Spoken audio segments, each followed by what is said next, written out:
Vamos receber agora, para ministrar mais uma palestra nessa tarde, com o tema Importância do Cooperativismo para o Extrativismo Mineral Familiar Sustentável, o Dr. Hiroshi Ueda, conselheiro da Associação Brasileira de Gemas e Joias Ibragem.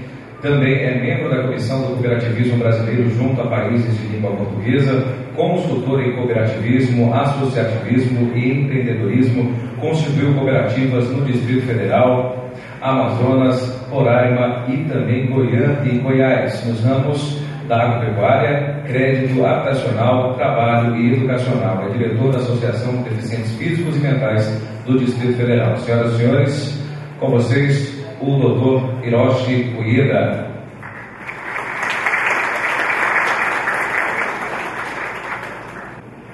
Boa tarde a todos. Eu não ouvi boa tarde dos senhores agora. Como é que é mesmo? Boa tarde?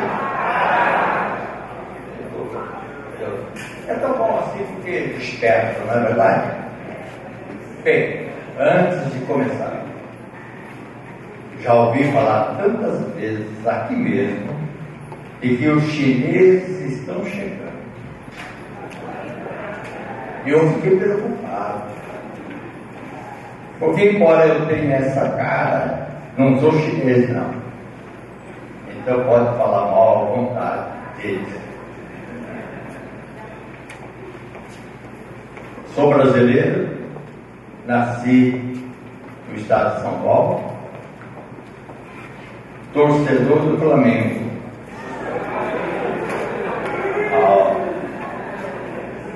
É bom assim quando a plateia é dividida, não é verdade?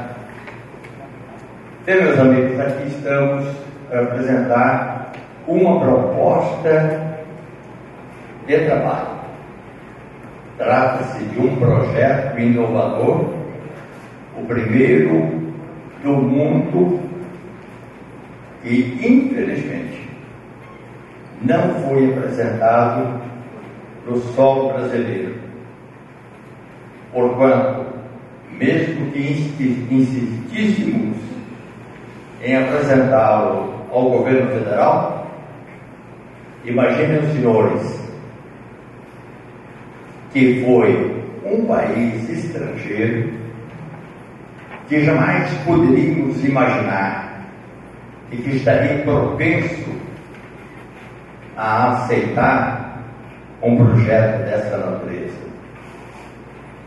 Mas também foi com o auxílio do Ministério das Relações Exteriores que levamos esse projeto para fora do Brasil, projetando o nome do nosso país lá fora. E chegamos no deserto do Saara. Imaginem um país que tem um deserto continental, que possivelmente não deve ter tamanha riqueza mineral como temos no Brasil. A quantidade infinitamente menor do que temos em Rondônia. Mas eles aceitaram o projeto. E aquele projeto foi transformado em um programa governamental. Portanto, adaptado às condições regionais, nós queremos submeter humildemente à apreciação dos senhores essa nossa ideia, a nossa proposição. Digo aos senhores, é inovadora. Mas o grande desafio que nós temos aqui no Brasil é justamente poder solucionar problemas dos segmentos mais humildes.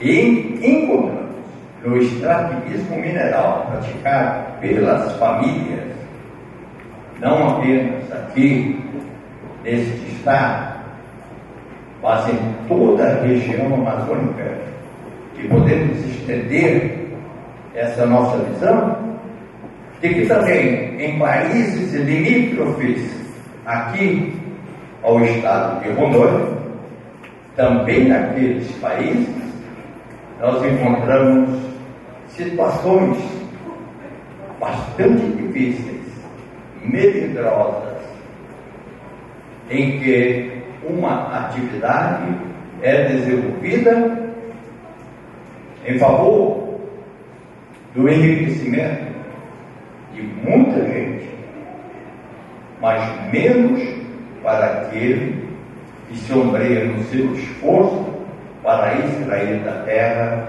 as riquezas.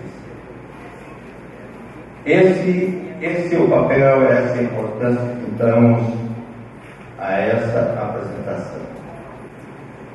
Olha, nós podemos encontrar diversas definições sobre o que significa extrativismo mineral familiar. E o que eu escrevi é de minha lavra. Está aí.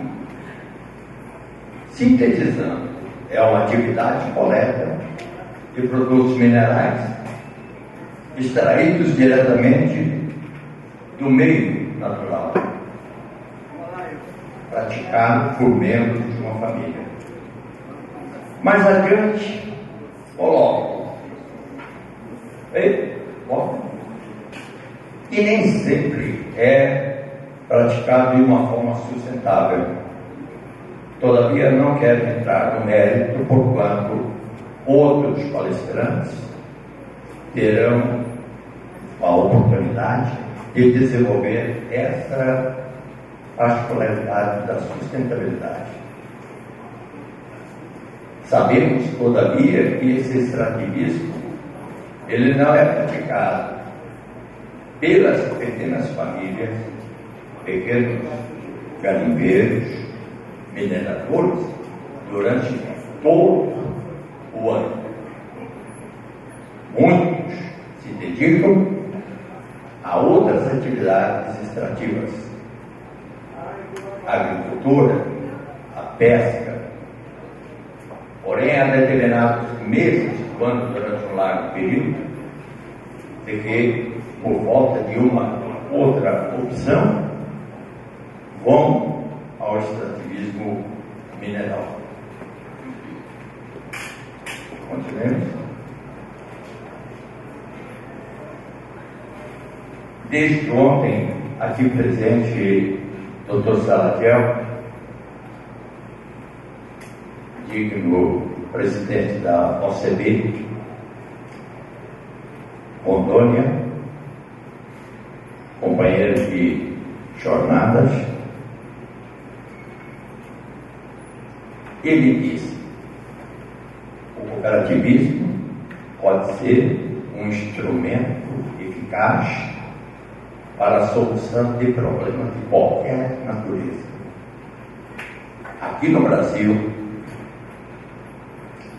foi estabelecido de que o cooperativismo poderá vir a atuar em 13 segmentos. E no meio cooperativista, nós chamamos de 13 ramos do cooperativismo. Mas se puderem ler aquela parte que está um pouco apagada, vão encontrar todos os segmentos econômicos: agropecuária, trabalho, turismo, tudo que você imaginar, na área da saúde, na área do transporte, na área de infraestrutura e mesmo até na área mineral. E aí nós poderíamos vir aqui debater situações do que representa o cooperativismo.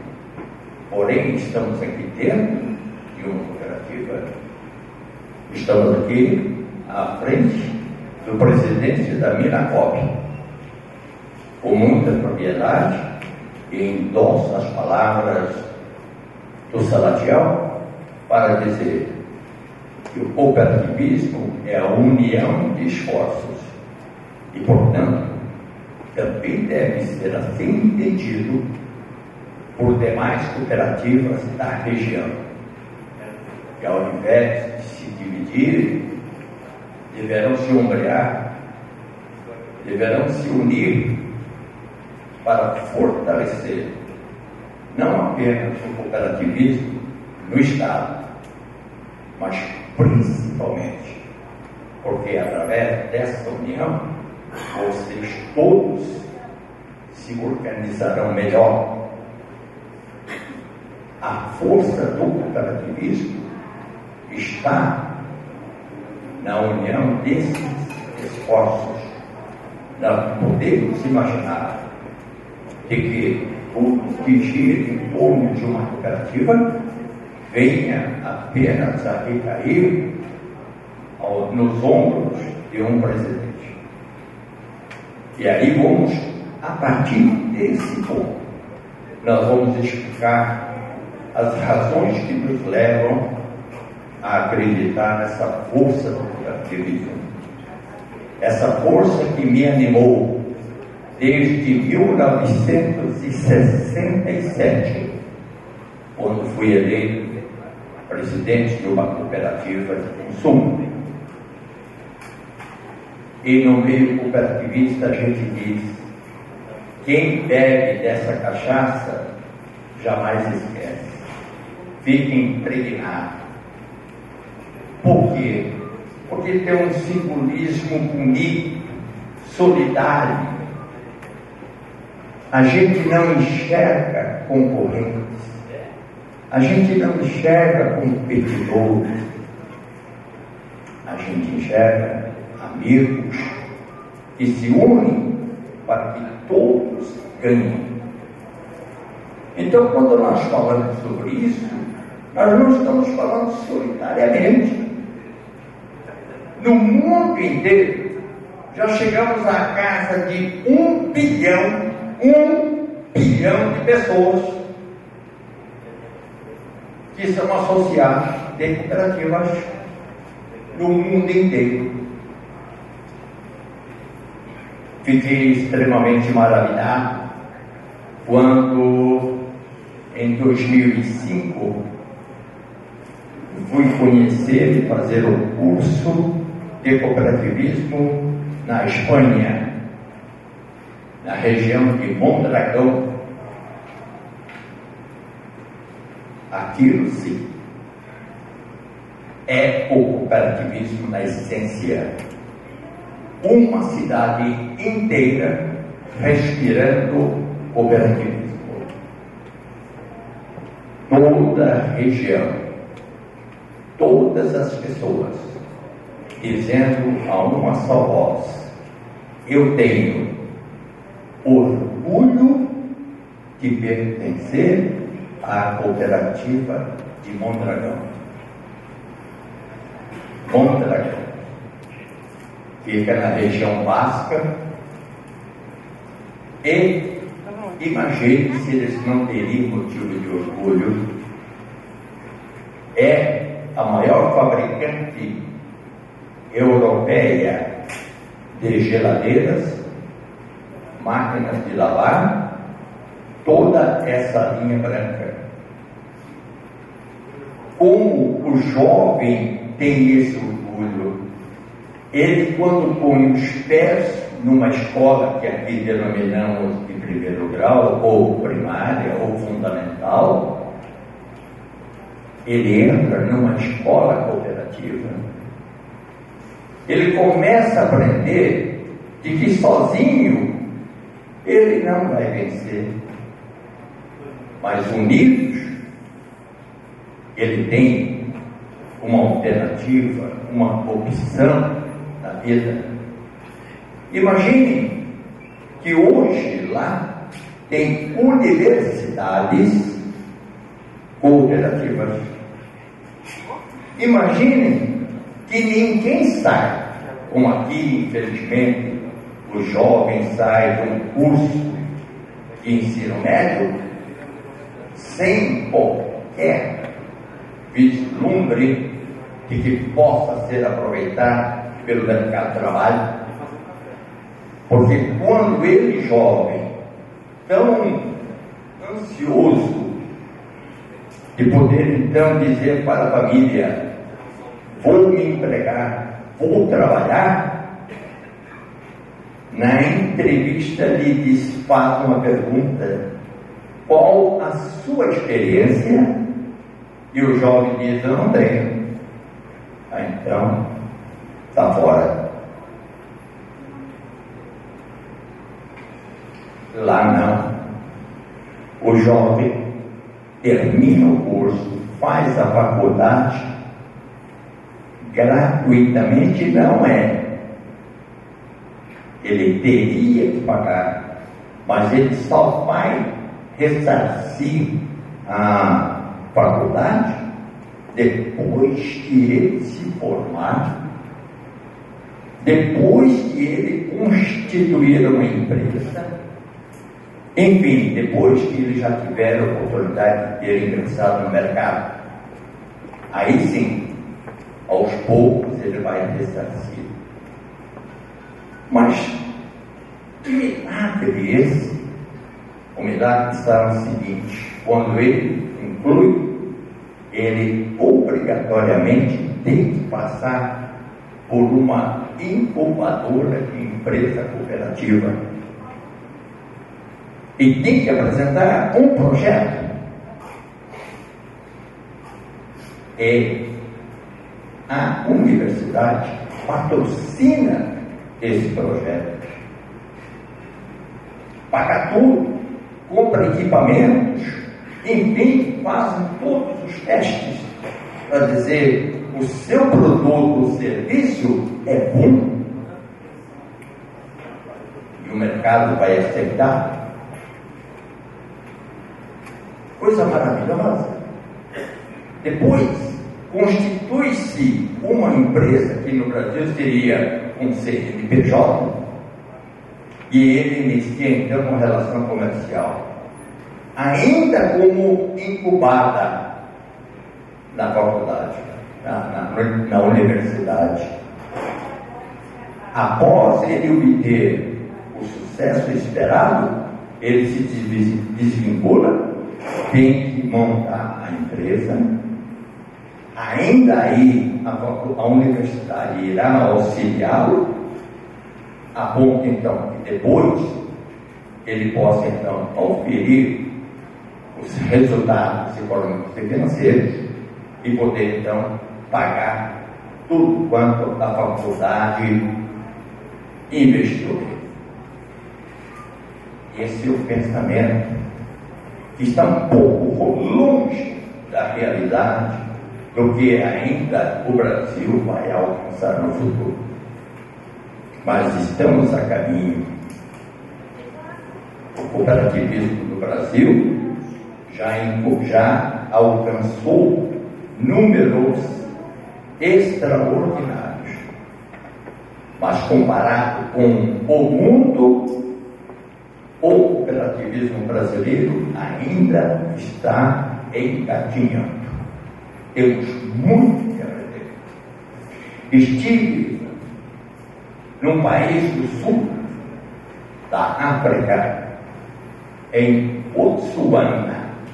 Acho que ninguém ouviu falar disso.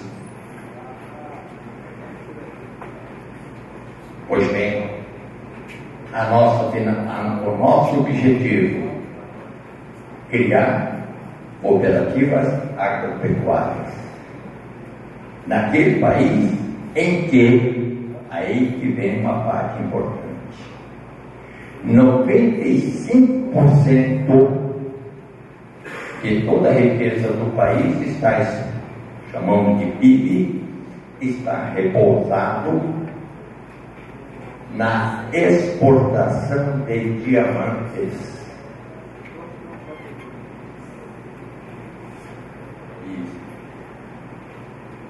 Estivemos na Angola, outro país, aí é de língua portuguesa, daí a razão de eu ser nomeado representante brasileiro do cooperativismo junto a países de língua portuguesa.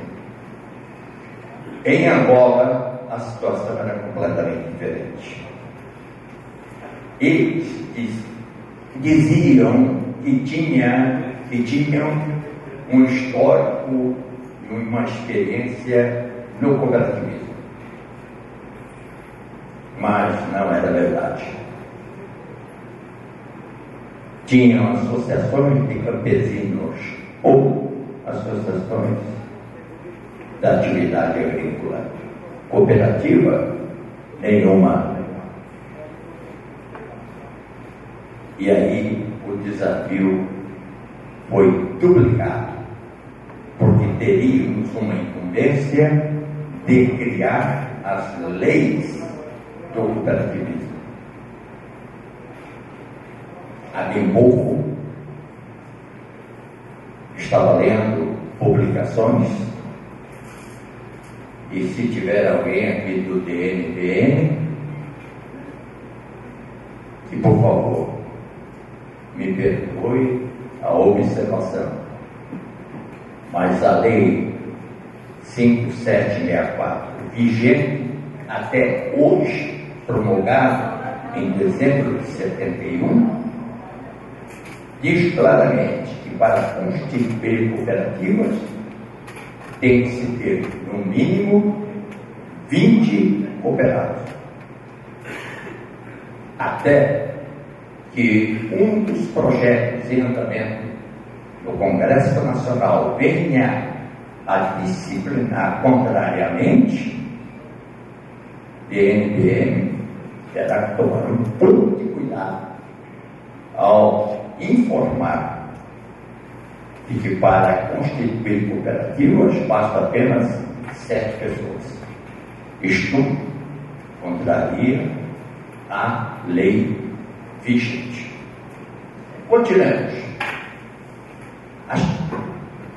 Tem uma situação aí que é apenas estatístico.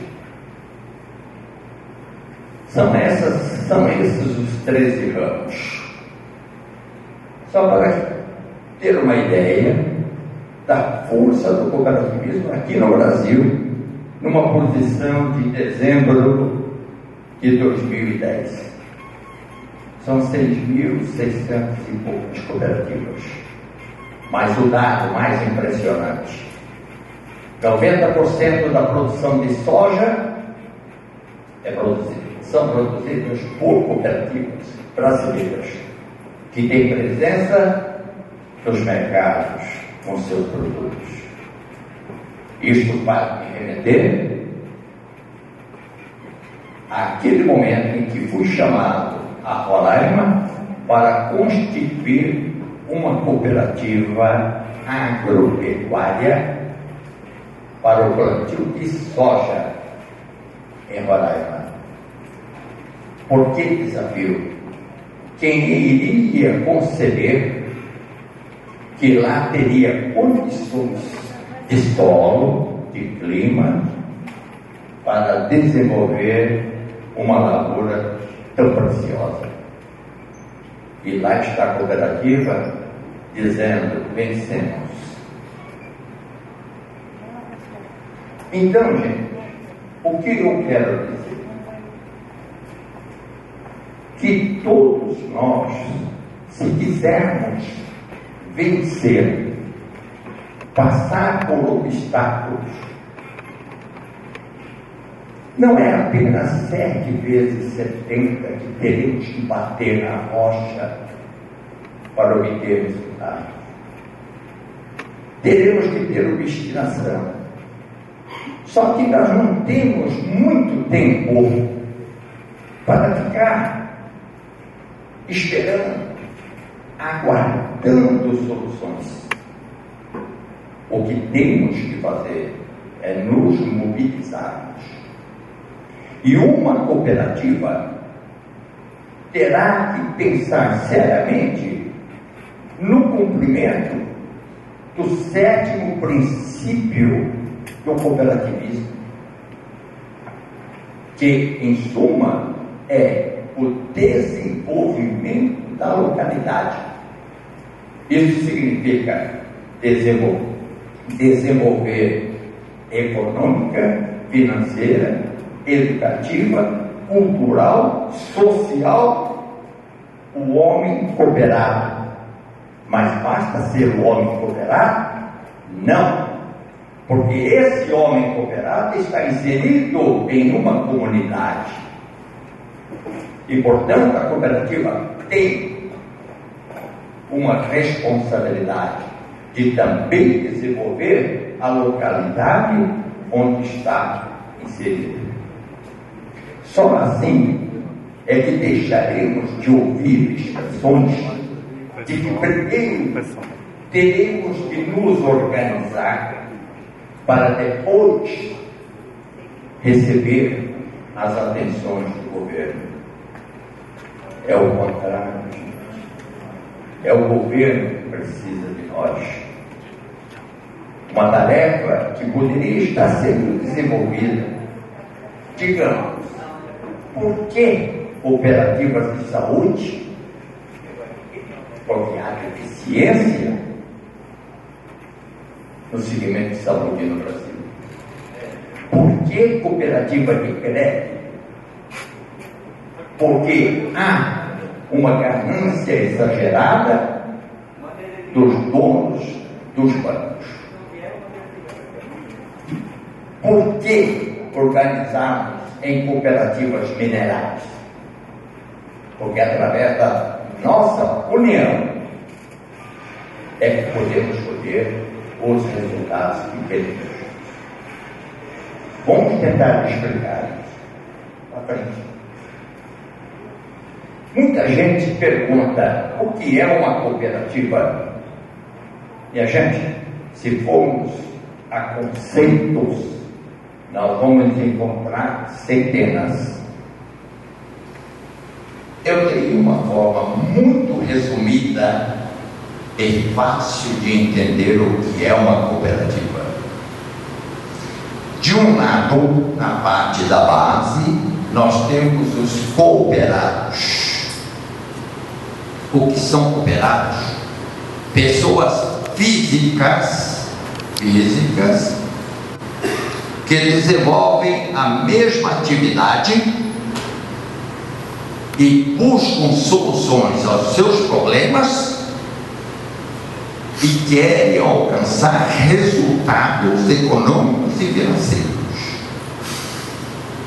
Mas o objetivo vai além para esses que são da base, porque são humanos, porque são chefes de família, porque têm filhos, e esses chefes de família não querem que seus filhos tenham que trilhar os mesmos difíceis caminhos que eles, como pais, tiveram que realizar para dar a educação a eles.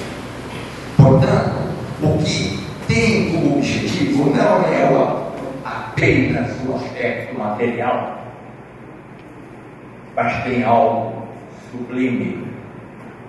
É a pessoa que quer alcançar a sua plena cidadania, poder ser respeitado em qualquer ambiente, poder levar seus filhos para as escolas, para as faculdades, ser gente. É uma missão bem acima do plano pessoal. Se ele aqui extrai, eu vou trazer apenas um exemplo, extrai ouro,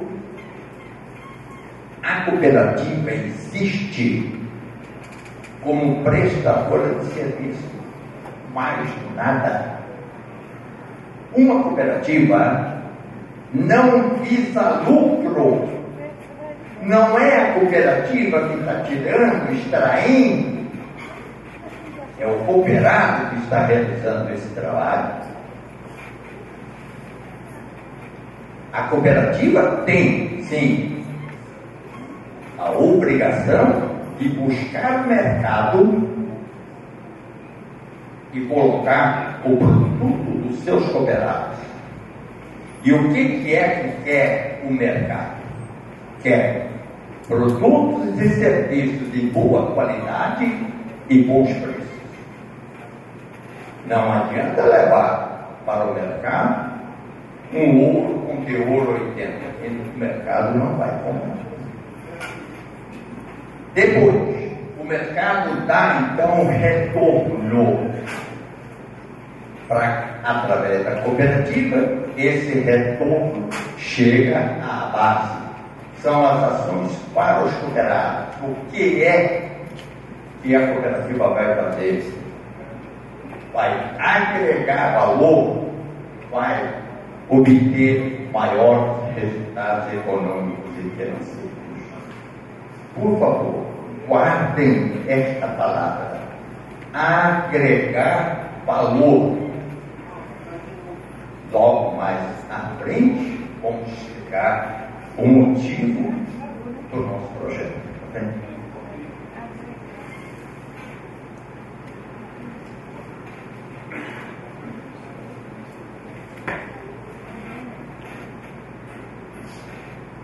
Meus amigos, pouca gente sabe no Brasil. O cooperado não é empregado da cooperativa. Discutir aqui relações de trabalho é uma coisa, discutir relações de emprego numa cooperativa não existe. Só existe para a secretária, para quem faz o cafezinho, são contratados. Mas o cooperado, ele é simultaneamente dono da cooperativa. Ele, como cooperado, pode ser presidente, como é o pastor. Qualquer cooperado, evidentemente, obedecido requisitos exigidos no estatuto. O cooperado é executor, é o produtor, é o investidor, é o usuário, é o gestor. É ele que administra. Olha a importância que temos no cooperativismo. Isso não é regra brasileira, não. Isto é universal. Desde 1843, no movimento havido lá na Inglaterra, numa cidade pequena chamada Rochdale. Mas não vamos aqui contar essa história, vamos deixar que vocês possivelmente sejam até despertados na curiosidade para buscar no Google a história do cooperativismo no mundo. E aí sim, vocês terão muita alegria e vestirão essa camisa e beberão essa cachaça. Para frente.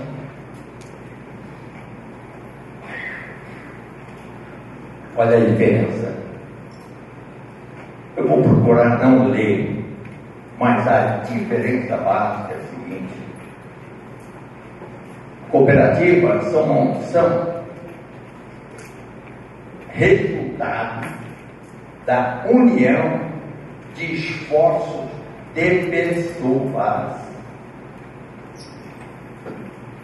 enquanto que em várias outras atividades empresariais não existe empresa senão com a reunião de capitais.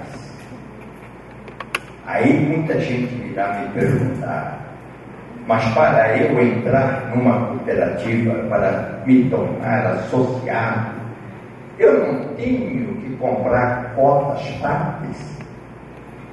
Ora, você tem, mas a palavra é comprar. Você não está fazendo doação de dinheiro.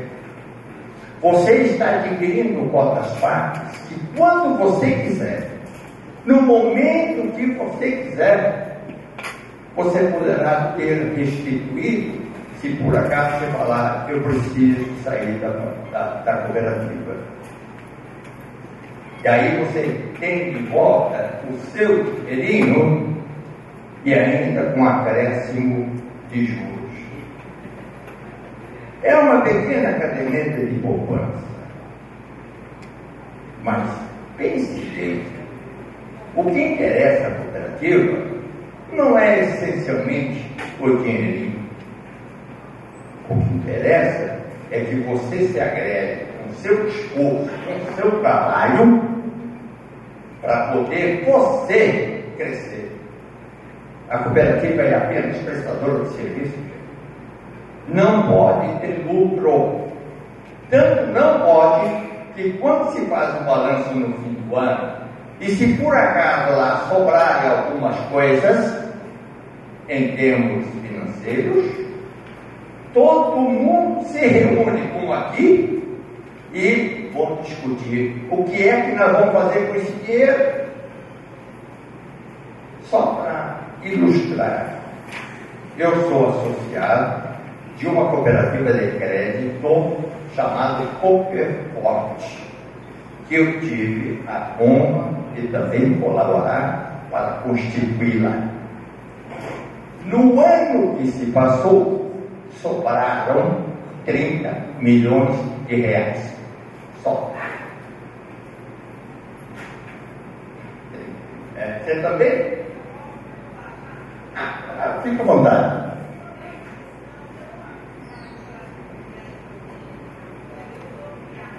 Sim.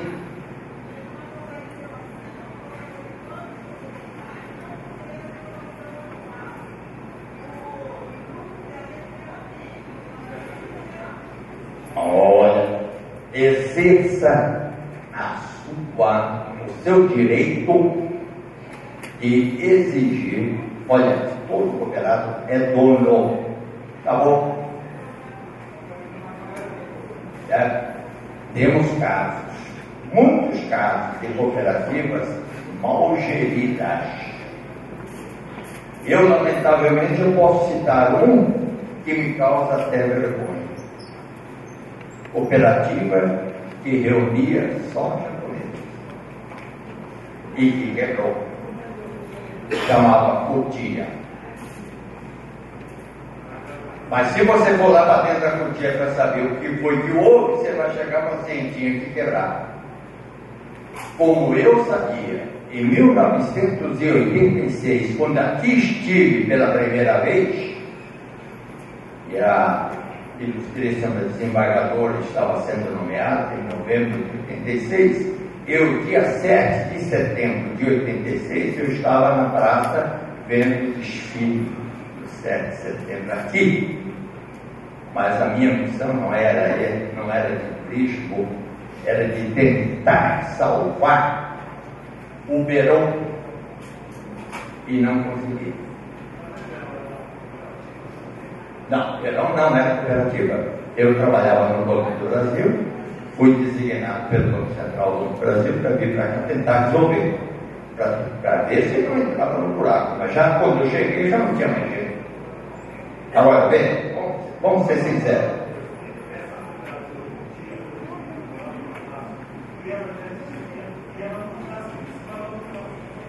Pois é. Infelizmente, quebrou. Outra cooperativa, eu fui associado. Cooperativa de consumo dos funcionários do Banco do Brasil em Brasil. Agora você fala assim, bom, é difícil de acreditar de que pudesse uma cooperativa de funcionários do banco quebrar. Atrás de todas esses exemplos tem má gestão. Má gestão.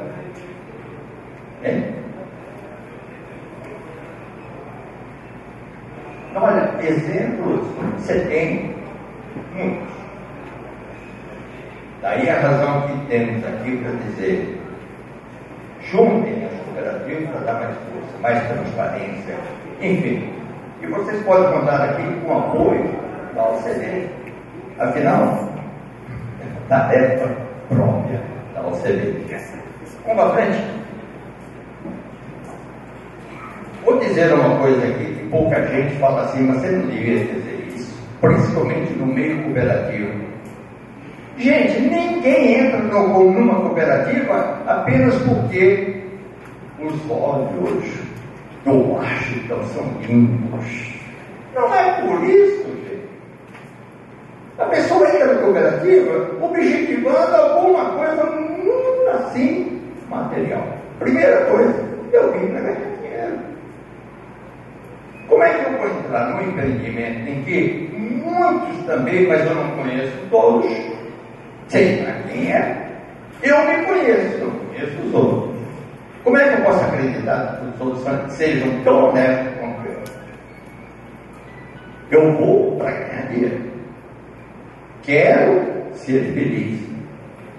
Depois ele vai começar a descobrir outros valores quando ele então vestir a camisa do cooperativismo.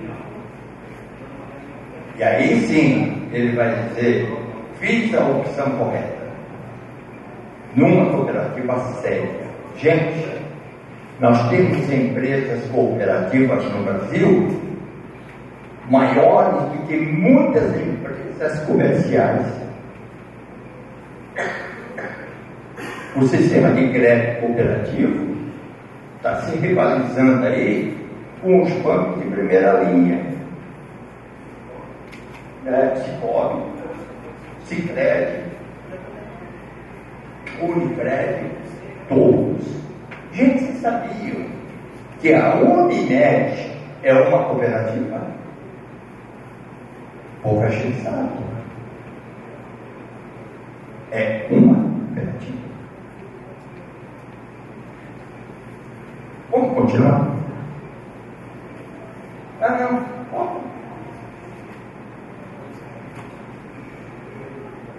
Na competição de joias, agrega-se valor à matéria-prima. Lembra que eu pedi para vocês anotarem a palavra agregar valor?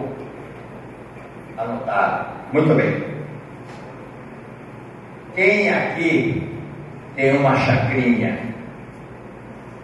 Não, você não levantou a mão. Eu quero ver quem é que tem aqui que tem, por exemplo, no quintal, na sua chácara, tem pés de banana, como eu tenho. Tem. Eu sei que você tem. Então levanta o braço. Gente, vender banana in natura é um preço. Vender bananada, espera aí, o que eu ganhei com isso? Vender leite é uma coisa, vender queijo é outra. Aí você fala: e se for um queijo defumado? Mais ainda. Sabe o que acontece aqui no nosso meio de ouro, de diamante, de riquezas minerais exuberantes que temos aqui nesse estado? Está faltando um pulo de criatividade, um pulo de inteligência, de inovação. Aquilo que o professor disse na última aparição: inovar. E a gente está na cara. Vender a bebida é o preço, vender um anel é outro, mas a matéria-prima é a mesma. Estivemos na Argélia, só para ilustrar. E aí, deserto. O que tem aqui? Tem pedra.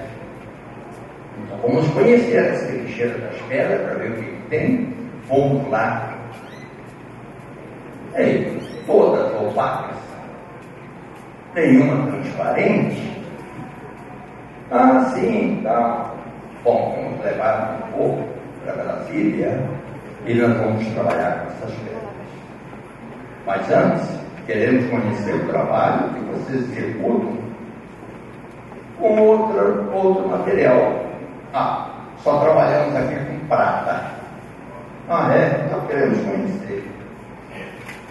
Minha gente, alguma coisa que deixa você assim, estarrecido.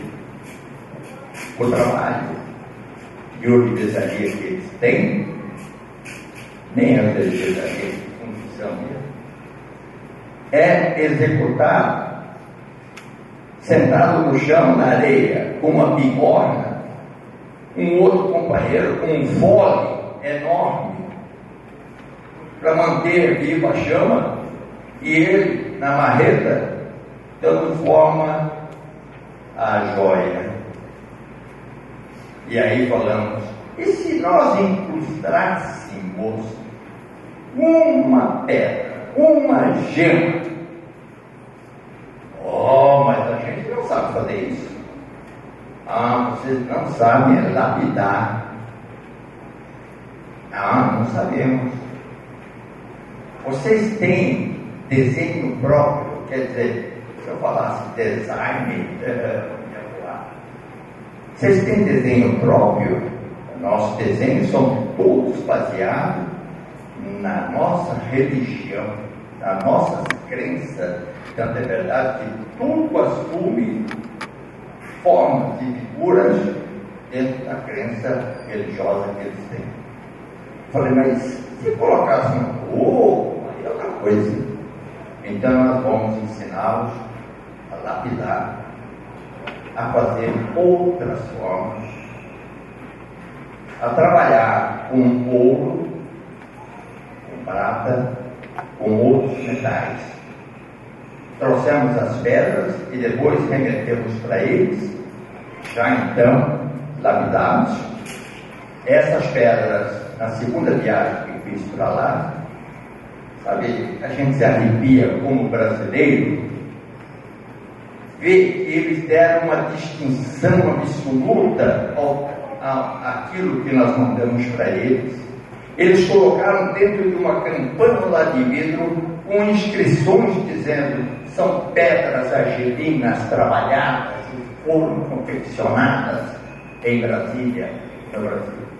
Está lá como relíquia, como algo que pertence à própria história.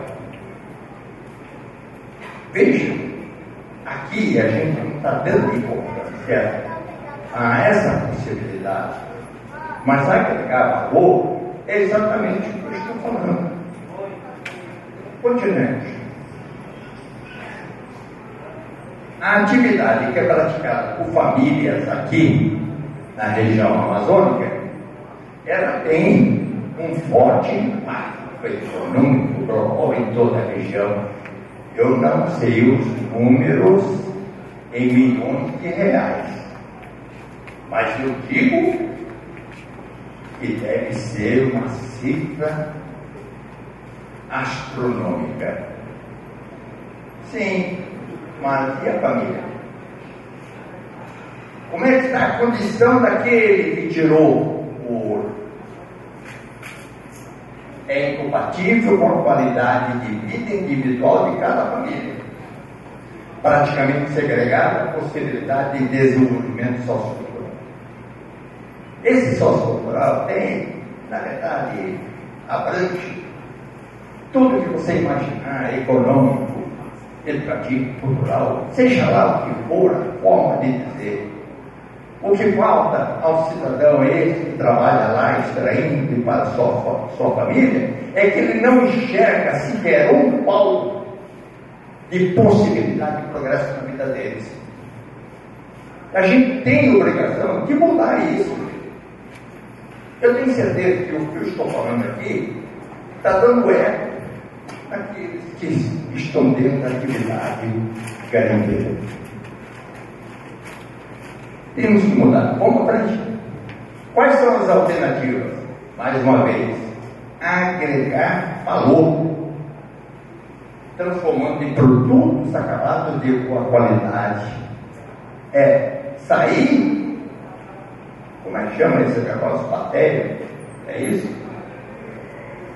E cuia, e transformar nisso.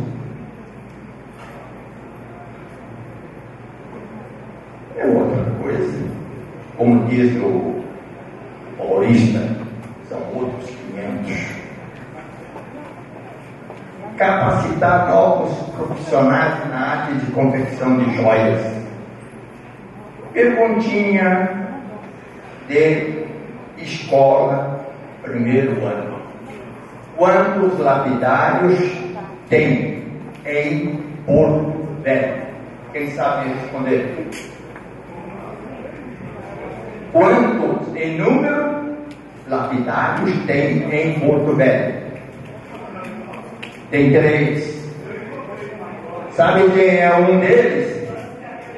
Aquele que está lá fora vendendo. Cadê ele? Está aqui? Está aí.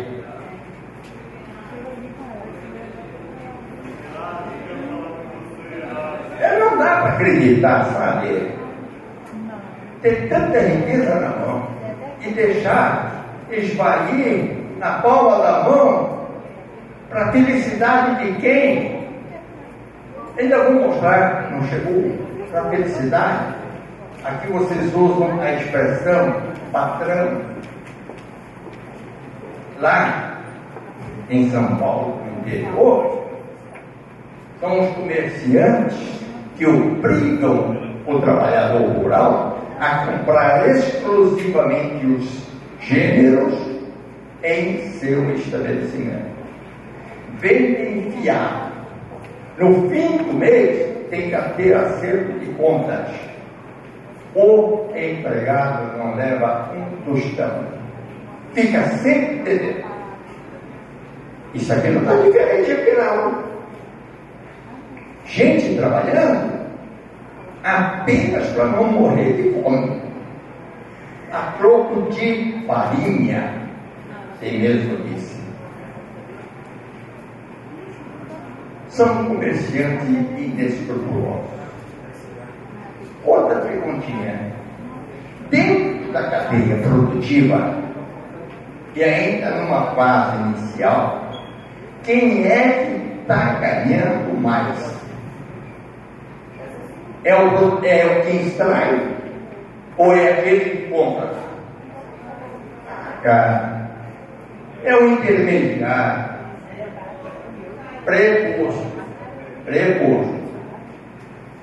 Isso existe em todos os lugares, só que está aproveitando da ingenuidade, da falta de conhecimento e experiência do humilde, que aceita vender por tostões aquilo que vale milhões.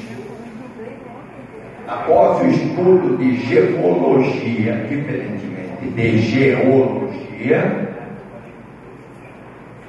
é que o garimpeiro vai poder dizer: esta pedra que eu tenho, que é do mesmo quilate desta aqui, esta não vale 10 centavos, esta aqui vale milhões. Porque se deu oportunidade a ele de conhecer a natureza da pedra. E isso se conhece através das aulas de gemologia, que é uma espécie de geologia como genérico e a espécie gemológica. Bom, aumentar a produção e produtividade.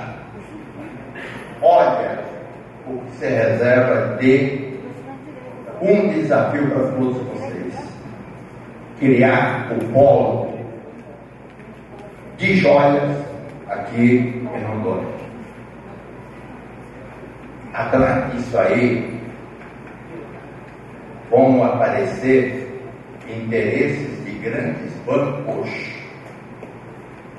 querendo recompensá-los, desde que os senhores possam depositar no banco toda a confiança de que eles podem vender no exterior. Gente, temos que nos aconselhar de quem conhece o mercado exterior.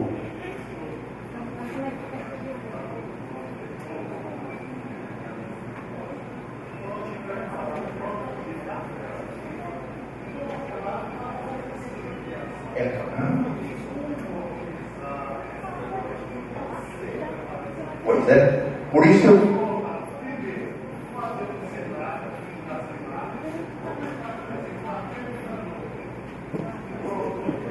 é isso. Acabou. Outra coisa, professor, dar cunhos de design às joias produzidas em Rondônia, com características regionais, com a identidade própria, é que vai fazer a diferença de marca. É onde o europeu vai dizer: eu quero só de Rondônia, porque ele vai conhecer a origem, porque ele vai saber que tem um certificado ISO atrás de tudo isso. Mais ou menos é por aí. Comercializar produtos acabados no exterior. A pergunta é: você faz a joia para quem você vai vender? Você pode até colocar numa loja aqui, mas a quantidade que você vai vender vai ser insignificante se você conseguir alcançar o mercado lá fora. As nossas joias brasileiras são as melhores do mundo. Não me venham com a história de que a esmeralda da Colômbia todo mundo diz, da onde é a esmeralda da Colômbia. Só que se você for buscar a origem dessas pedras, você vai cair do cavalo. Você vai chegar à conclusão de que teve contrabando e as pedras saíram do Brasil. Está comprovado. Para frente. Bom, vamos entrar agora então nessa nossa proposta. Para poder fabricar joia, nós teremos necessidade de capacitar pessoas. Não tem jeito. Temos que capacitar. Aí você fala assim: mas esse trabalho de capacitação vai levar quanto tempo? As etapas são diferenciadas. Tem cursos específicos de lapidação, curso específico de polidesaria, curso específico de fundição industrial, curso específico de design, curso específico de artesanato mineral. Vou tentar explicar. Lapidação é fácil, todo mundo já ouviu. Polidesaria, trabalhar com os metais. Fundição industrial, já pega em grande escala de produção. Já não está se falando em produto artesanal. Vai falar de design, é um ponto importantíssimo para dar identidade própria àquilo que for fabricado aqui em Rondônia.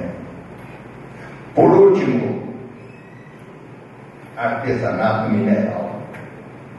Quantas pedras se tornam apenas resíduos que muita gente joga fora? Essas pedras poderão ser aproveitadas para se tornarem objetos de uso. Vocês já viram muitos pesos para papel não voar, aquele negócio de escorar livros, abajur, papagaio que é esculturado, tudo feito na pedra. Mas aquela pedra em estado natural, ela estava num cantinho, porque não servia mais para nada. Estava cheio de manchas. Mas são justamente essas manchas que vêm a valorizar o trabalho artesanal. e dão valor.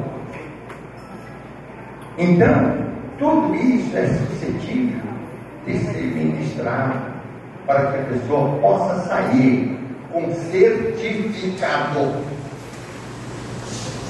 E aí entra então a questão: como é que se pode dar um certificado profissional a uma pessoa que vai fazer um curso de capacitação? É juntar forças novamente, é a OCB umbrando com o trabalho do CRM que entra com dinheiro, é a cooperativa que entra com espaço físico, e são vocês todos, seus familiares, que virão então à procura dessa capacitação aqui, e sairão profissionais. Vamos ver agora qual a população alvo. O que eu estou colocando aqui são apenas sugestões. Lá em Brasília, nós estamos desenvolvendo cursos para esses 3 segmentos abaixo: jovens escolares de 16 a 24 anos de família de baixa renda. São jovens que obtêm as melhores notas no colégio, querem vencer, são estudantes mesmo daqueles ferreiros, mas é defeito ele ser de uma família de baixa renda. Quantos de nós aqui, eu sou um exemplo, provim de uma família de baixa renda? Venci, muitos aqui venceram. E por que não dar essa oportunidade no mercado de trabalho crescente, em que se valoriza aquele que tem experiência? E por que então não vamos dar experiência para o jovem escolar de 16 a 24 que está para sair da escola? Porque ele vai sair com um certificado na mão. Isto, se ele quiser optar em ser empregado. Outra, deficientes físicos. Aqui, quando se falou sobre meus cargos, sou diretor de uma associação de mães, pais, amigos e recuperadores de excepcionais.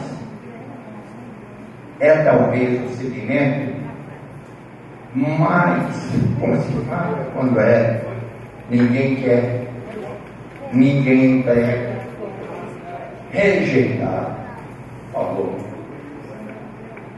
Tanto que o governo foi obrigado a colocar uma lei dizendo que tem que obedecer cotas. Ou a empresa contando que o empregado terá que ter um percentual e aceitar. Mas aceitar com quais critérios? É o cadeirante? Esse coitado não tem.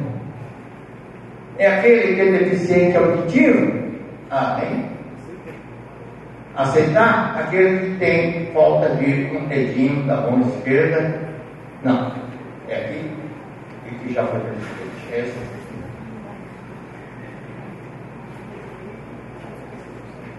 Deficiente físico nesse país é sofrer. Eu tenho um filho deficiente físico, portanto eu sei o que eu estou dizendo. É lamentável. Mas tem um segmento também, pessoas com mais de 45 anos desempregadas há mais de 6 meses, e já venceu aí o seguro-desemprego. Meu amigo, você não acredita o que tem de... Estou falando de velhinhos, pelo amor de Deus.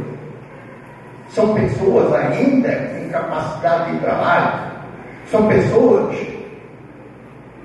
Quantos exemplos de empresas que promovem demissão voluntária e o sujeito, então, iludido pelo fato de receber aquele montante, ele fala, eu vou sair. Depois ele se torna camelô nas ruas, porque não tem oportunidade nenhuma de desenvolver um trabalho, porque o dinheiro também já foi embora. Acabou. São milhões de pessoas no Brasil. E por que nós queremos reunir, e agora juntamos aqui para o nosso projeto, familiares de garimpeiros, que não tem nada a ver com deficientes. Não tem nada a ver, ele pode ter mais idade, ele não está desempregado, mas ele, sob critérios que venham a ser, então, estudados, analisados, acertados, com todos da comunidade, para dizer, precisamos oferecer uma oportunidade de trabalho para os nossos filhos, filhos de famílias extrativistas minerais. Essa é uma proposição real que nós estamos trazendo para vocês. Vamos à frente? O conteúdo programático, ele se baseia, portanto, naquelas etapas que eu já falei. Os conteúdos de gemologia, de educação ambiental, de cultura dentro da cooperação, sem o que também não adianta falar em cooperativismo, se a pessoa não entender que ele tem que se doar para ele poder receber, e projetos participativos autogestionados. Afinal, a cooperativa não tem um proprietário, todos são donos. Se são donos, são empresários que se unem e que querem eles administrarem a sua própria empresa, que se chama cooperativa. Empreendedorismo, associativismo e cooperativismo. Daqui a pouco eu explico o porquê de ter que desenvolver. Agora, nós vamos assistir, ainda não foi, um pequeno filme para despertar a atenção, principalmente dos garimpeiros, da solução encontrada por um cidadão cearense lá de Fortaleza. Vamos ver então esse filme.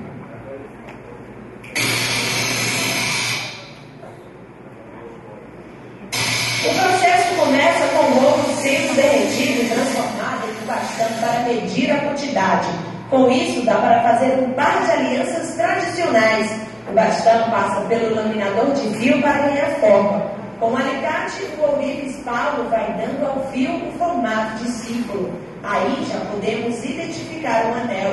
Com a mão, Paulo serra o tamanho desejado e solta os encontros com pequenos pedacinhos de ouro. Depois, ele utiliza uma ferramenta especial para dar o formato de uma aliança tradicional. Uma lixada para arredondar e está quase pronta. Falta agora o último passo, que é o polimento com esmeril, para o anel ganhar aquele brilho dourado do ouro. Agora sim, a aliança está pronta. O tempo que Paulo levou para tudo isso não passou de 20 minutos. Ele produz uma média de 15 a 20 alianças por dia. O Paulo já trabalha nesta oficina há pelo menos 30 anos. Tudo que sabe, ele aprendeu com o pai. É uma técnica que passa de geração para geração. Eu praticamente muito nascimento, né? Eu era menino, ele começou a profissão dele aqui também em Juazeiro, ele veio aqui para Fortaleza, aí quando eu era ainda adolescente, trabalhei bebendo, aí foi na época que eu já estava um pouco mais cansando também, aí eu vim para trabalhar.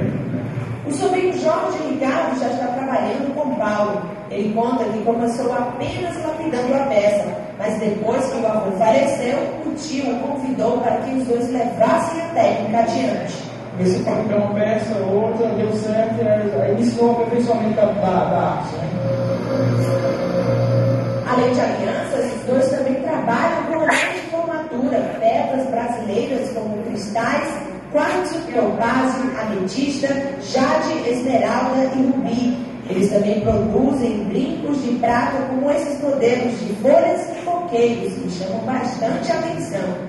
A profissão de ourives não é apenas dominar a técnica de confeccionar anéis, brincos e cordões.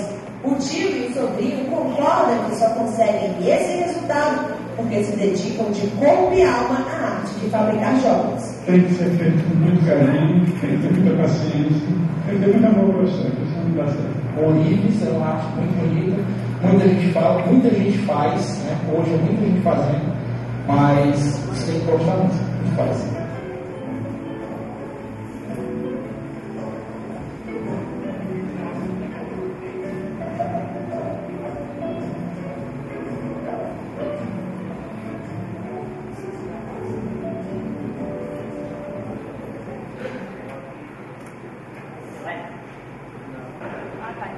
Bem, vamos mudar? Olha, após a capacitação, são pequenos exemplos do que o mercado de trabalho pode absorver. Ele, empregado individual, de empresa de ramo. Ele, empreendedor individual. Ou empreendedor coletivo. Ou associado a uma cooperativa ou associação. Isso significa mercado garantido.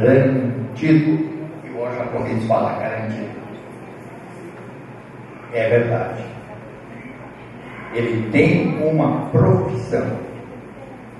Continuemos. Fala, filho. Toma um namoro aí. Bom.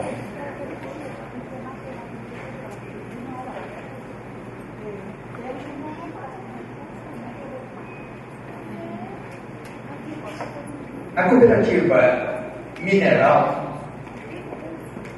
existe apenas como prestadora de serviço. Aqui, para vocês, uma cooperativa mineral vai muito além. As pessoas cooperadas são pessoas simples, geralmente aqui a gente vê isso. Que vem para cá, muitos lá do Nordeste, vem para cá e vou empurrar, vou ficar. Uma cooperativa vai levar em consideração que terá que desenvolver ações que beneficiem os seus cooperados, mas também a comunidade. Olha, saúde, alimentação, educação, comercialização de produtos, fornecimento de equipamentos, de materiais, seja lá de uma mangueira, de combustível, tudo isso uma cooperativa pode fazer a favor dos seus cooperados. Agora, uma coisa é diferente: se você for comprar mangueira em um estabelecimento comercial, é um preço. Mas se uma cooperativa for comprar para todos os cooperados, ele vai na fábrica e vai comprar uma quantidade extraordinariamente maior e o preço vai pela metade. E como a cooperativa não tem finalidade lucrativa, vai repassar pelo preço de custo. Vai tirar o que? Alguma coisa? Sim, tem que tirar transporte, alguém tem que pagar para ele. Acresce no valor final. Mas lucro, a cooperativa não pode. Então é vantagem para todo mundo. Continuemos. A cooperativa vai ter que ter uma estrutura diferenciada. Terá que ter um núcleo de produção, um núcleo de capacitação e um núcleo de marketing e comercialização. Explico por quê. Porque quem produz uma joia normalmente não é o melhor negociador. Ele entende de fazer joia.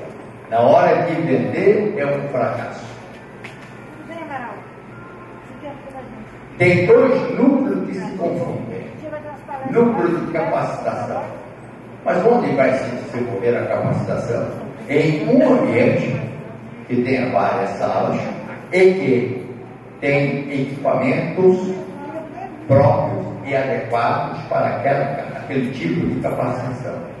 Se é de lapidação, então as máquinas de lapidação. Porém, depois que as primeiras turmas foram formadas, admitindo-se a hipótese de que muitos daqueles alunos querem entrar na cooperativa, eles irão trabalhar com as mesmas máquinas no núcleo de produção de joias. E nesse núcleo só trabalham cooperados. Só. O aproveitamento é de turnos. Enquanto um turno ainda está se capacitando, num determinado período do dia, à tarde, por exemplo, as máquinas já estão folgadas, não estão sendo utilizadas, entram para a área de produção. Isso tem uma tendência a de que o núcleo de produção vá cada vez mais absorvendo a utilização das máquinas. Por quê? Porque chegará um momento em que não vai precisar capacitar mais ninguém. Aí você se pergunta, e onde é que nós vamos comprar os equipamentos? As máquinas. Resposta boa. Os equipamentos são todos nacionais. São um dos melhores do mundo. São fabricados aqui no Brasil. Portanto, não tem limitação de alfandegária, aquela coisa. Continuando.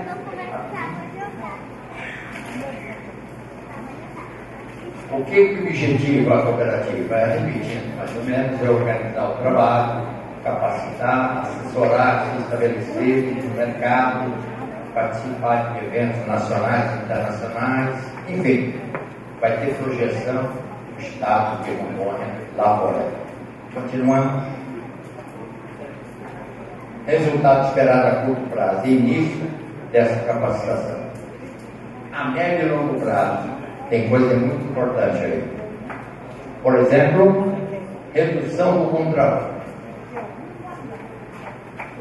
Se a cooperativa precisa do produto para poder fazer joias, para que o camarada vai vender lá para o Bolívia? Por exemplo, e onde é que tem o resultado? O resultado está na venda dos produtos, retira-se as despesas que a cooperativa tem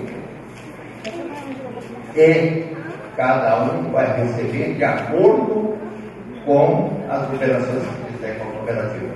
Quem não produziu nada também não recebe nada.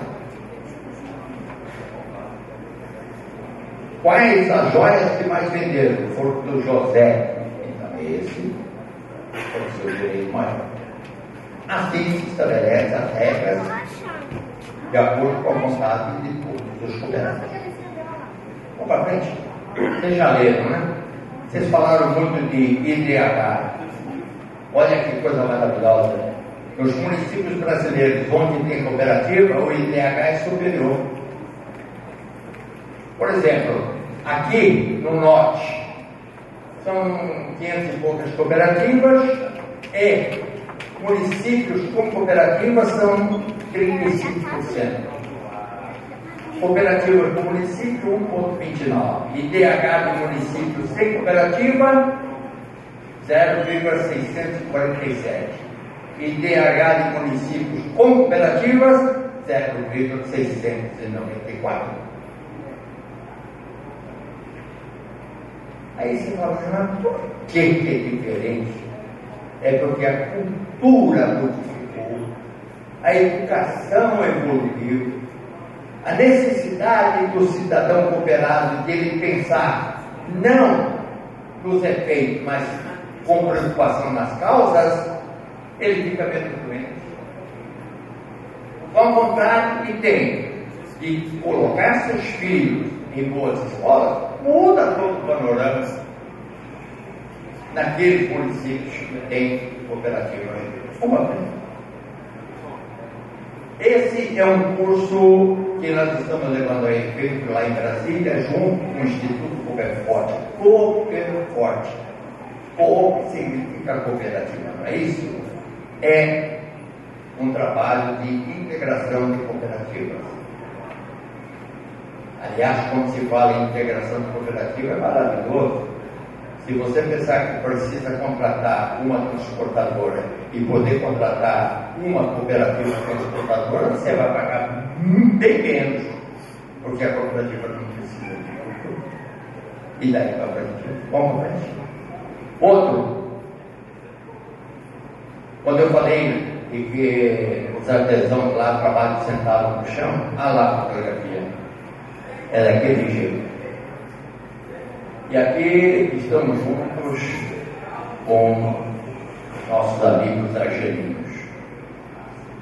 Esse projeto é exatamente igual.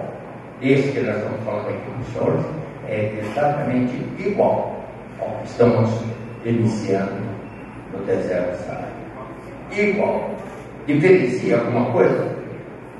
Tem que ter detalhes. Mas a filosofia ou o conteúdo é idêntico. Ok? Vamos para nossas bandeiras finais. Olha só, gente, mas eu fico tão satisfeito. A ideia transformou-se em realidade. A escola já existe.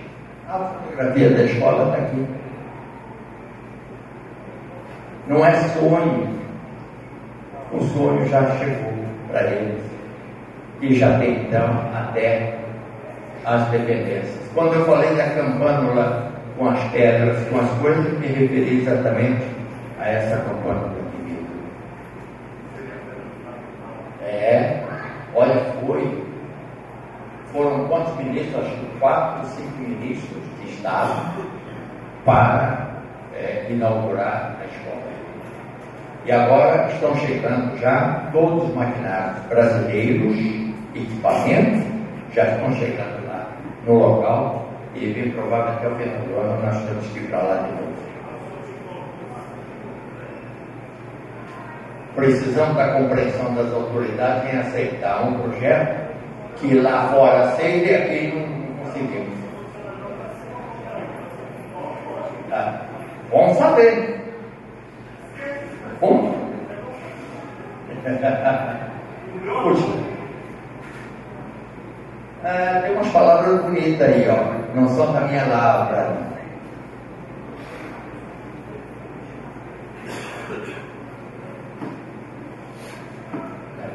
Daí, bonitamente aqui, ó. A cooperação é a convicção plena de que ninguém pode chegar à meta se não chegarem todos. Bem, meus amigos, vamos para as nossas despedidas finais. Reunir as bandeiras daqueles países que estariam todos aqui e apresento aos senhores meu muito obrigado.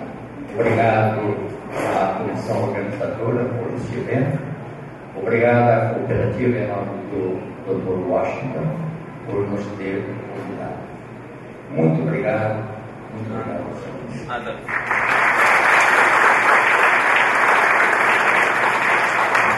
Vamos mais uma vez agradecer ao palestrante, Dr. Hiroshi Ueda, conselheiro da Associação Brasileira de Gemas e Joias, Ibragem. Senhoras e senhores, dúvidas, perguntas? Só um momentinho, só para levar um tempo, ok? O tempo que durou a negociação entre apresentar o projeto lá na Argélia e até se efetivar e construir essa escola e inaugurar, quanto tempo durou? Demorou tudo. Alô? Desculpe, como é que eu sou? Sou a professora Maria Madalena Ferreira, da Geografia da UNI. A minha área de especialização é cassiterita. Ótimo. A sua pergunta é bastante importante. O nosso projeto lá fora é um projeto inovador. É o único no mundo. Nós tínhamos que aguardar a maturação desse projeto. E isso demandou um tempo tão apreciável, porque existiam existem todos os obstáculos burocráticos. Do lado brasileiro, enfrentar a burocracia de poder adquirir os equipamentos, nós levamos mais de um ano por causa de uma lei chamada Lei das Licitações. Quer dizer, não dependeu de nós, estamos prontos. Depois, para poder entrar o equipamento dentro do navio, aí a Marinha diz: olha, nós temos que saber o que nós estamos transportando. Então, precisa ter toda uma especificação sobre o perigo que pode ter de explosivo, de não sei o quê, de não sei o quê. Bom, lá vai outro tempo para cumprir exigências. Quando a mercadoria chegou, depois de 2 anos, não dá para esperar uma coisa dessa, imaginar que para atravessar o Atlântico tem que demandar 2 anos, mas é exatamente o que aconteceu. Está lá no porto de Argel e veio por fim uma exigência das autoridades argelinas. O que é que tem essa caixa? Tem aqui um ácido, como chama? Não sei o que de acetileno. Ai, meu Deus. Precisa da especificação técnica. Fomos procurar de quem foi que comprou. Quem comprou falou: nós compramos dos Estados Unidos. Vai procurar os Estados Unidos, e falou assim: isso aqui já acabou, não sabemos o que foi colocado. E aí eu falei para ele: escuta, alguém vai abrir a caixa? Não. Porque dentro da caixa tem a especificação, mas teria que abrir. Agora, para abrir, tem que ter alguém lá do governo que autorize a abrir, porque pode ser que exploda. Então, todo perigo. Aí eu falei: peraí, eu vou dar o número, porque eu vou fazer aqui um esforço mental. Anota aí o número. Mas como é que você sabe? Eu falei: eu estou vendo a novela Amor Eterno Amor. E eu falei com aquela menininha, ela falou que era esse número. Bota aí que acabou. Fácil.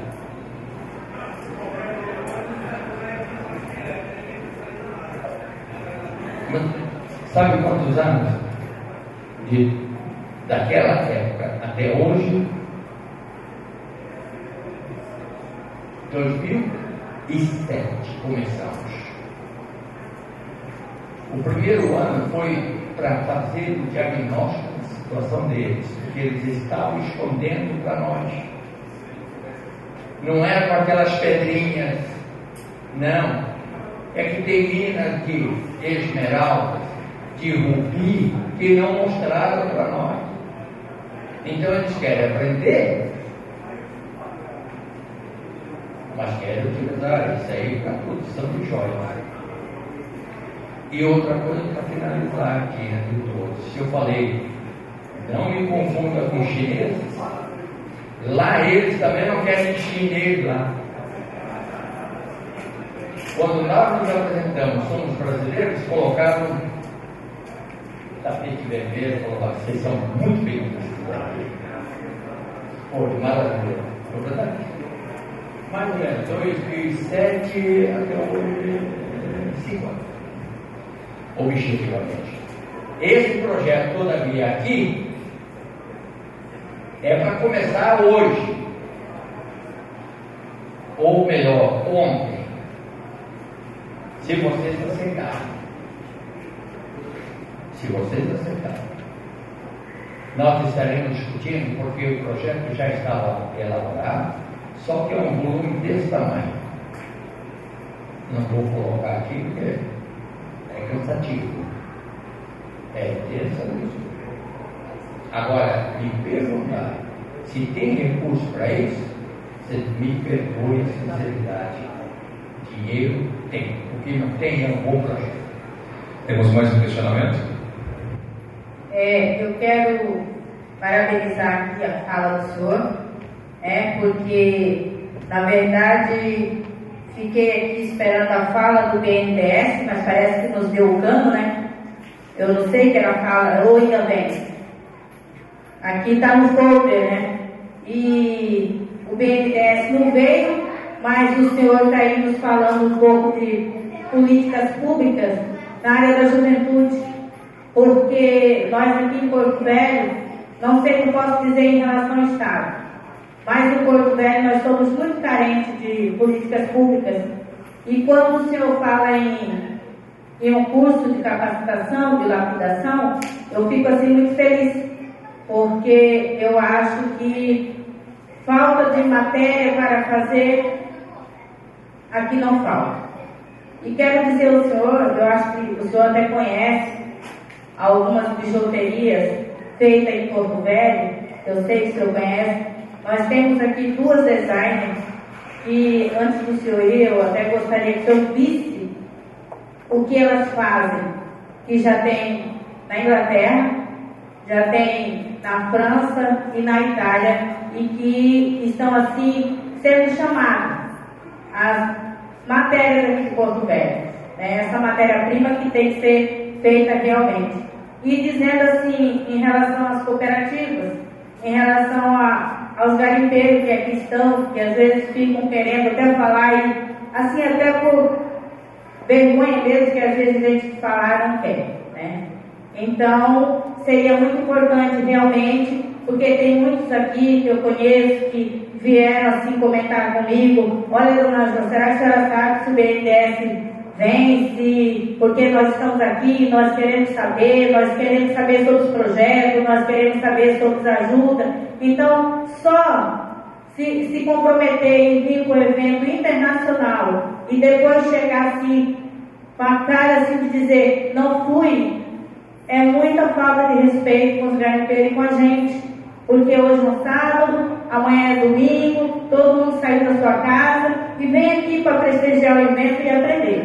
Então, assim, eu sei que não é o primeiro, às vezes a gente tem dificuldade, espero que no próximo exija dos representantes que falam, né? Se acontecer um risco iminente, não tiver como comparecer, tudo bem. Agora, chegar de última hora e também chegar de última hora e dizer, não vou porque não deu, não é justo, né? E aí fica meio assim discreto pra gente. Então, quero aqui agradecer ao senhor e dizer que gostaria de aprender mais. Aprendi mais um pouquinho e tenho vontade de continuar assim, aprendendo muito mais. Meu muito obrigada. Quem já agradece, sou eu, pela oportunidade. Mas alguém quer fazer pergunta? Mais um aqui, somente mais um questionamento, devido ao horário que nós estamos avançados. Vocês podem fazer os questionamentos diretamente à pessoa após a palestra, ok?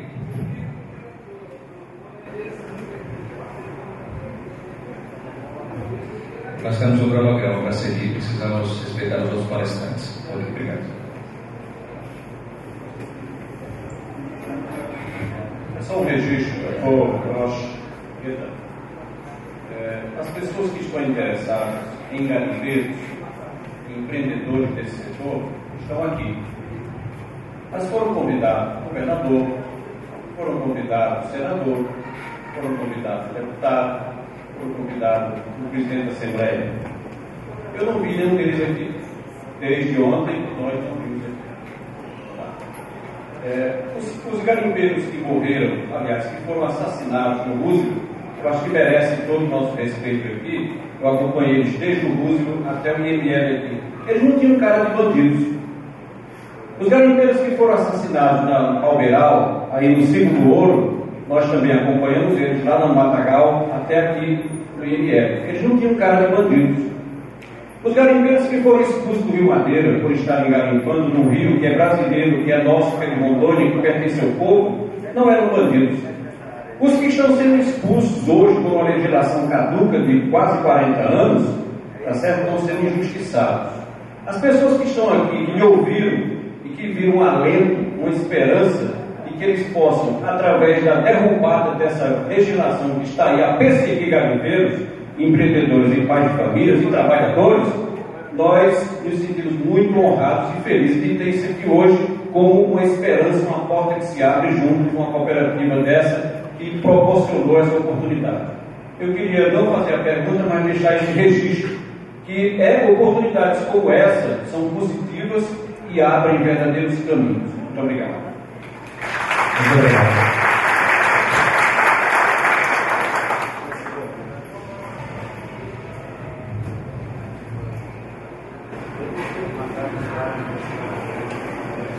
Esse projeto foi apresentado na Argélia, lá no Saara, naquela região deserto, tem muitas pedras e tal. Aqui eu entendi perfeitamente que ele é moldado em cima de mineração. Mas, esse cartão da Amazônia, nós temos aqui algo a mais que dá de agregar. Nós temos uma floresta imensa, tem uma infinidade de sementes, das mais variadas, que dá para agregar a fabricação de joias. Ele tem como se adaptar também para agregar esse tipo de produto. Nós iremos ouvir aqui uma sequência de trabalhos. Amanhã uma palestra sobre exatamente a confecção de joias com aproveitamento de recursos vegetais. Esse é um trabalho que também já desenvolvemos no Amapá e deu certo. Hoje, quem conhecer as bijoias fabricadas em Manaus, Amazonas, próximo, também irão se maravilhar. E encontrei em Paris exemplares das nossas joias daqui do Amazonas no mercado lá de Paris. Então, tudo isso que ao referirmos sobre matéria-prima aproveitável para a confecção de joias não se limita exclusivamente ao reino mineral.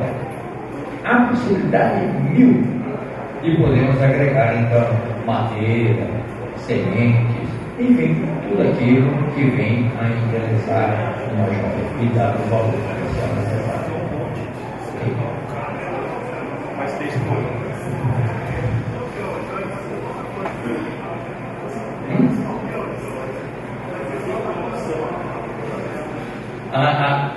Mas agora, me desculpe, então eu li errado.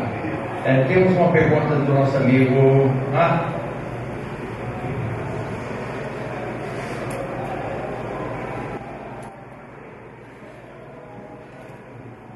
Hiroshi, não é uma pergunta, mas, como se diz, quando a proposta é feita, o desafio é aceito.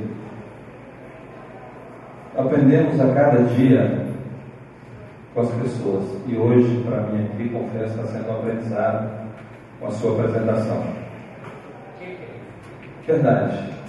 No estado de Rondônia, hoje a OCB compõe um número de quase 150 cooperativas, atendendo aí quase 60 mil cooperados.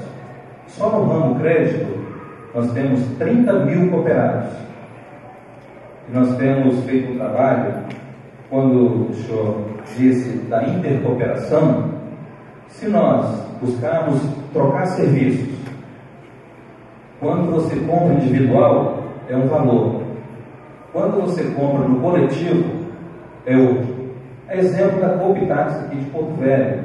Nós estamos fazendo um trabalho em conjunto, são quase 300 táxis. Já imaginou? Vai na loja de pneu comprar 4 pneus. Vai na loja de pneu comprar 400 pneus para 100 veículos. O valor vai ser outro, obviamente. E nós temos a região sul, quando o senhor fala de DH, que o estado de Rondônia são divididos por regiões, o Cone Sul, nós fazemos um trabalho de intercooperação. Vim falando aqui do BNDES. Na Credisul em Vilhena, quando se pleiteia o recurso, que a documentação está ok, dentro de meia hora o recurso está na conta. Menos burocrático. As cooperativas de crédito veio para substituir o Banco Beron, no qual só tem uma tristeza, mas quero trazer essa alegria. Então, onde tem cooperativa séria, que faz um trabalho sério, o IDH dela, do município, sem dúvida, é confortável.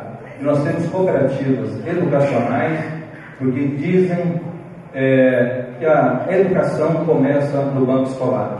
Realmente, você educa a alimentação, educa a situação financeira. E nós estamos fazendo esse trabalho. Então, quero aqui me colocar à disposição, ao OCB e ao SESCOP, junto com todas as cooperativas, para que nós possamos fazer um trabalho em conjunto.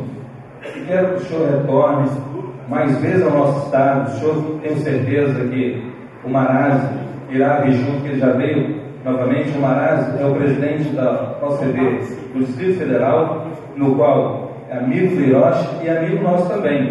Nós já nos conhecemos, mas não tive essa oportunidade de assistir esta enriquecedora palestra. Parabéns, me coloco à disposição. Aquilo que a OCB e o SESCOP Rondônia puder, nós estaremos juntos. Vem para Rondônia, que Rondônia é o lugar do progresso. E aqui estão as pessoas de bem desse estado. Muito obrigado.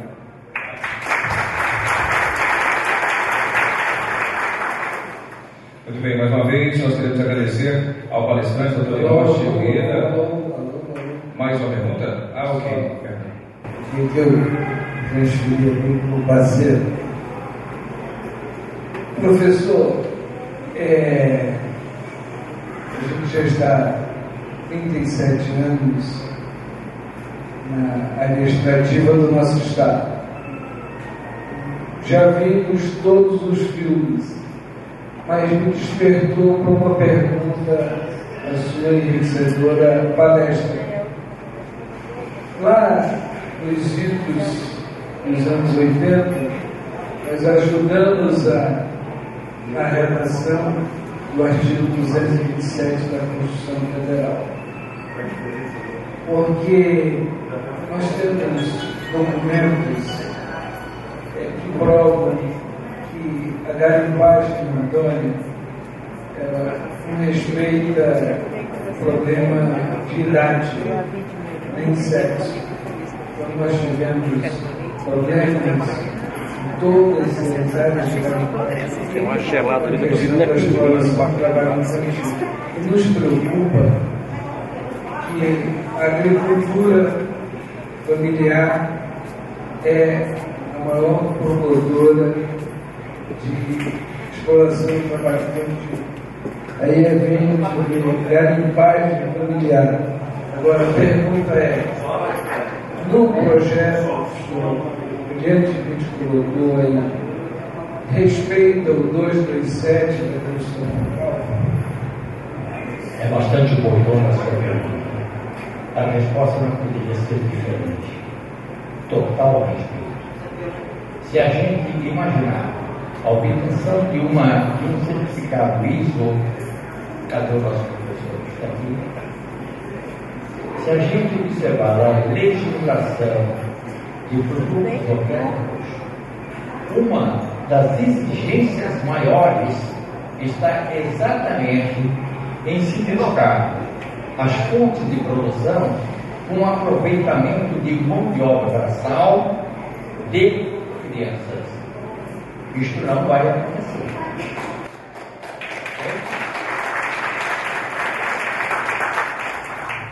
Muito bem, feitos os questionamentos, mais uma vez obrigado. Na salva de palmas, o doutor Hiroshi Ueda, conselheiro da Associação Brasileira de Gemas e Joias e Jardins.